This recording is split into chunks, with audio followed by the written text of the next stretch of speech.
नमस्कार दोस्तों, आप सबका स्वागत है मेरे चैनल पे, जिसको मैं राकेश पांडे सर की क्लास के नाम से प्रचारित करता हूँ। और मेरा प्रयास ये रहता है कि आपके हेल्थ में क्वालिटेटिव चेंज आए, मतलब गुणात्मक बदलाव आए।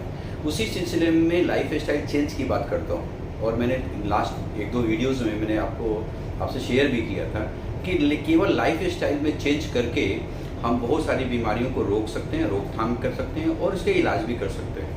Actually we don't need any sort of medicine, अगर हम लाइफ स्टाइल में बदलाव करने के लिए तैयार हों और कमिटेड हो तो। उसी सिलसिले में बात करता हूँ अब मैं खाने के विंडो की, यानी कि कब से हमारा खाना शुरुआत होनी चाहिए और कब तक लास्ट दिन भर के कौन सा पहर हो, कौन सा टाइम हो जो हम खाना बंद करते हैं। दोस्तों, मेरा आपसे कहना ये है कि सूरज और चांद दो ऐसे देवतुल्य हमारे सामने साक्षात हैं, जिनको हम कहते हैं कि इनकी वजह से इस पूरे सृष्टि में जीवन है, ऊर्जा है। और सबके जीवन और ऊर्जा का स्रोत हमारा सूरज है और चांद है। इसका प्रभाव बहुत ज़्यादा है।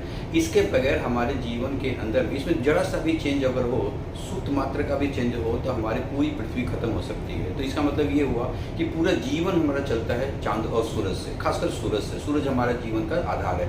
और हमारे जीवन का आधार नहीं, आप देखो, हमारे जीवन का आधार धर्म है और धर्म का सारा आधार सूरज है। आप चले जाइए छठ व्रत में तो सूरज की प्रार्थना होती है, पूजा होती है। आप चले जाइए, आप आज करवा चौथ है, आप चांद की प्रार्थना होती है, पूजा होती है।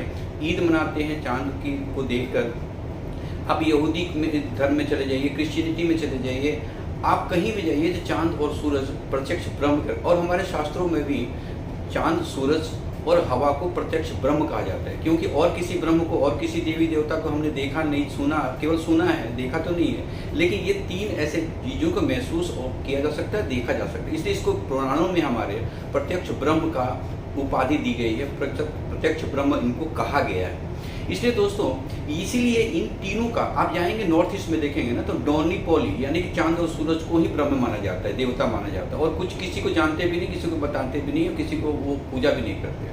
आप चाइना में जाएंगे तो चांद और सूरज को देवता माना जाता है। आप जापान में जाएंगे, चांद और सूरज को देवता माना जाता है। कहीं भी विश्व में भ्रमण कर लीजिए तो चांद और सूरज को ही देवता इसलिए जो देता है, देवता इसलिए कहते हैं, जो देने वाले को देवता कहते हैं। वो जीवन देता है, ऊर्जा देता है, ऊर्जा जीवन का आधार देता है।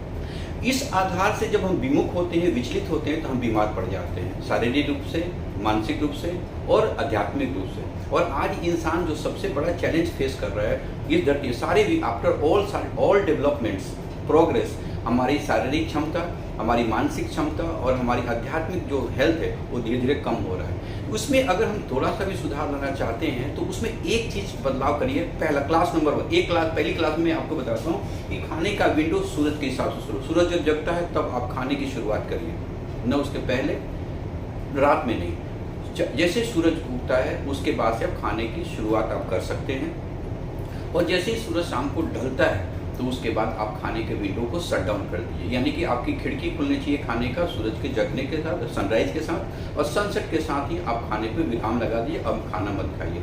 ये एक टाइम का जरा सा फर्क आपके हेल्थ पे ऊपर, न केवल शारीरिक बल्कि मानसिक हेल्थ पे भी बहुत ही पॉजिटिव इम्पैक्ट डालता है। मुझे उम्मीद है कि आप इस छोटी सी सलाह को मानेंगे और अपने जीवन में, दिनचर्या में, जिसको रात दिनचर्या कहते हैं, उसमें बदलाव लाएंगे। और आप केवल टाइमिंग को फर्क करके, विंडो को पहचान के, फूड विंडो या मील विंडो को पहचान के बहुत सारी बीमारियों से वो दूर भगा सकते हैं और बहुत सारी बीमारियों को जीवन में आने से रोक सकते हैं। मुझे पूरी उम्मीद है कि आप इस चीज़ को फॉलो करेंगे, अपने जीवन को बेहतर बनाएंगे, अपने परिवार के जीवन को बेहतर बनाएंगे।